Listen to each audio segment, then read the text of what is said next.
Either apartheid is right or it's wrong. It's really, really simple. Either what I saw was right or it's wrong. He can't get water in the same way that Israeli citizens who live less than a mile away from him can. No country in this world establishes its ability to exist through rights.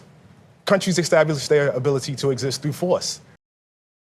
We have a wild clip to go over of morning show host Tony Ducapil more or less attacking well-renowned author Ta-Nehisi Coates during an interview over his new book, The Message, that in part details the struggle of Palestinians. He attacks him in a way that you can tell catches everyone else on the set off guard, as he goes from essentially calling him an extremist to then an anti-Semite in a way that morning show hosts typically aren't supposed to hold a confrontational interview and go after especially authors. If it were any other subject, he would almost definitely get yanked for the way that he acted, but of course not for defending Israel. So let's jump into this and see what context we can add. Hashi, I want to dive into the Israel-Palestine section of the book. It's the largest section of the book. And I have to say, when I read the book, I imagine if I took your name out of it, took away the awards and the acclaim, took the cover off the book, the publishing house goes away, the content of that section would not be out of place in the backpack of an extremist. Now, for those who don't know quickly, Ta-Nehisi Coates is a prestigious author and a well-renowned journalist who's put out some of the best work of the last decade, helped shape the way that politics are seen and discussed single-handedly. So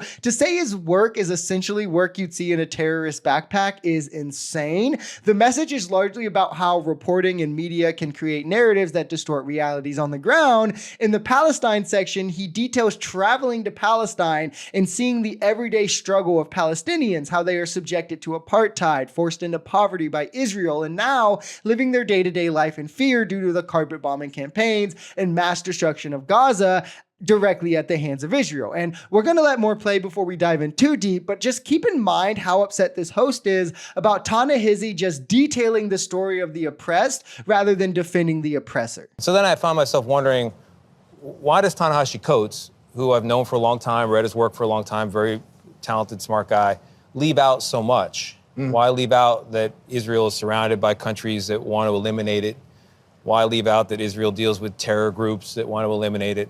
Why not detail anything of the first and the second intifada, the cafe bombings, the bus bombings, the little kids blown to bits?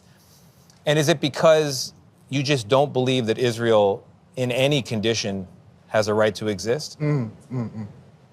Well, I would say the perspective that you just outlined, there is no shortage of that perspective in American media. That's the first thing I would say. I am most concerned always with those who don't have a voice, with those who don't have the ability to talk.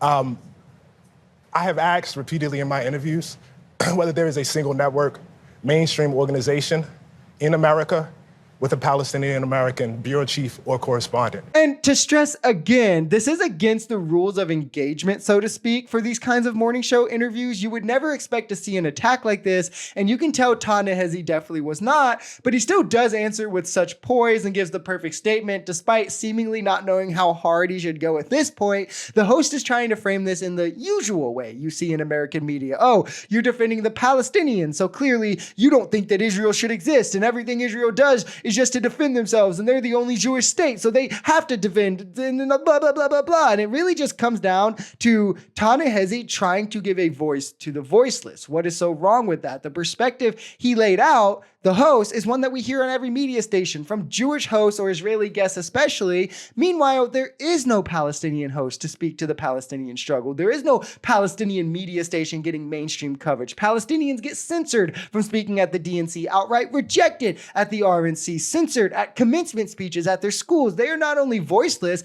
but they are purposefully constrained by America in their right to tell their story. And it should be telling how upset media is getting that someone is willing to help Palestinians do that. There is a reason that they want these stories to remain suppressed. The reporters of those who believe more sympathetically about Israel and its right to exist don't have a problem getting their voice out.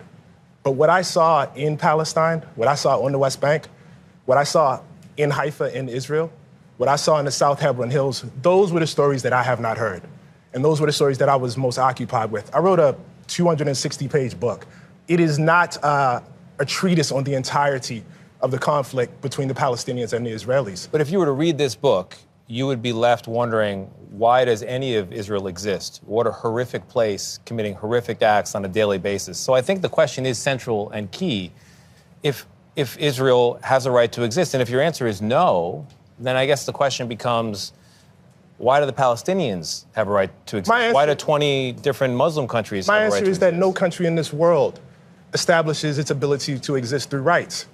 Countries establish their ability to exist through force. And this is why Ta-Nehisi needs protected at all costs. He is really good at what he does. There is no country other than Israel talked about as having the right to exist. They either exist or they don't, and you typically get there through force, like Israel, like America, and Israel does exist. However, Palestine does not in terms of being allowed their own sovereignty. So speaking to the atrocities that Israel carries out does not invalidate it existing because it already does exist, and it doesn't revoke some imaginary right to exist that no country has. Them being a Jewish state doesn't give them this special right. It's about their wrongdoings. And as to the host's point, Israel has been carrying out horrendous acts. They have committed mass war crimes back to back to back to back on top of an ongoing genocide. They've killed almost 20,000 children in the span of less than a year. And we don't even hear this spoke of as a tragedy in America. It's just about, well, October 7th, October 7th, October 7th, October 7th, a year ago. They're still defending themselves a year later. Like, this is just the rhetoric, like they're escalating to de-escalate or you know, the defending themselves. How does shooting a child, however, in the head boil down to self-defense? How is leveling residential buildings a year after being attacked self-defense? How does allowing disease to run rampant in a population of civilians that you're depriving of medical supplies, withholding humanitarian aid from them like food, subjecting them to live on less calories than is a can of beans, how is that self-defense? The answer is it's not. And the people have a right to know the actions of a nation, especially one that America gives unconditional aid to and calls an ally. I think this question of right to Israel does exist. It's a fact. The question of its right is not a question that I would be faced with any other country. But you write a book that delegitimizes the pillars of Israel. It seems like an effort to topple the whole building of it. So I come back to the question, and it's what I struggled with throughout this book. What is it that so particularly offends you about the existence of a Jewish state that is a Jewish safe place and not any of the other states out there? There's nothing that offends me about a Jewish state. I am offended by the idea of states built on ethnocracy, no matter where they are. Muslim included. I would not want a state where any group of people laid down their citizenship rights based on ethnicity. The country of Israel is a state in which half the population exists on one tier of citizenship, and everybody else that's ruled by Israelis exists on another tier, including Palestinian Israeli citizens. The only people that exist on that first tier are Israeli Jews. Why do we support that? Why is that okay? I'm the child of Jim Crow. Again, just a brilliant answer. The ICJ has ruled that the occupation constitutes apartheid, so this isn't even just an opinion. Israeli citizens live on a different tier than Arab citizens. So why is this something that is normalized when we push so hard to end this in America with Jim Crow and segregation? And you can even see once you end it, the effects still last for generations after, like it still is in America, but we're not even willing to stop the bleeding, so to speak, there. We would never have looked at slaves revolting against their slave owners as terrorists, that is, until they're Arabs who are doing so. These Zionists want to try so hard to frame this in the lens of it's anti-Semitism, you're against a Jewish state existing, just as this host is trying so hard to do. But the issue stems from oppressor and the oppressed, and Ta-Nehisi, like myself, will always stand against the oppressor and for the oppressed and try to give a voice to the voiceless to the best ability that we have. Being Jewish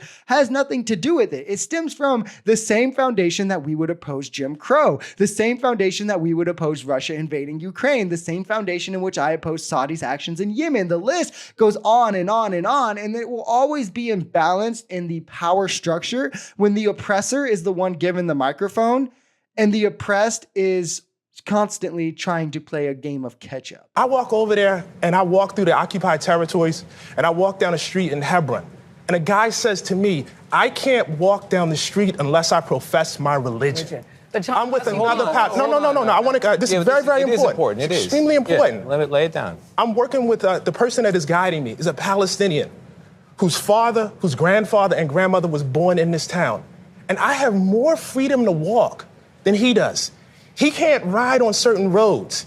He can't get water in the same way that Israeli citizens who live less than a mile away from him can. And why is that okay? Why is that? Why is there no agency in this book for the Palestinians? They exist in your narrative merely as victims of the Israelis, as though they were not offered peace at any juncture, as though they don't have a stake in this as well. What is their role in the lack of a Palestinian? I have a very, very, very, very moral compass about this. And again, perhaps it's because of my ancestry. Either apartheid is right or it's wrong. It's really, really simple. Either what I saw was right or it's wrong. I am, for instance, against the death penalty. What the person did to get the death penalty, it really doesn't matter to me. I don't care if they were selling a nickel bag of marijuana or if they were a serial killer. I am against the death penalty. I am against a state that discriminates against people on the basis of ethnicity. I'm against that. There is nothing the Palestinians could do that would make that okay for me. My book is not based on the hyper-morality. And this was the slam dunk in my opinion. You either think that apartheid is wrong or it's right, full stop. There's no excuses, no loopholes. If you're gonna jump through hoops to try and defend it or say that Palestinians brought it on themselves, you're being nothing more than a soldier for the oppressor. And if that's what you wanna do, then good on you, but you can't expect other people to do that as well. There is nothing that anyone could do to deserve this. Black people didn't do anything to deserve slavery. Ukrainians didn't do anything to deserve Russian oppression. The Yemeni people didn't do anything to justify genocide from the Saudis, and Arabs did nothing to also deserve genocide from Israel, destruction of their cities from Israel as well. It's either wrong or it's right. You either think it's one or the other. There's no, well, it's wrong, but in this situation, Israel is a Jewish state, so it's right. And to address the points he made, there's never been a serious peace deal. It's always lopsided in what will be given. There's no ask or kind of back and forth being had in these discussions. It's, we have our boots on your neck. You're going to agree with what we say, or we're going to kill you more. That's not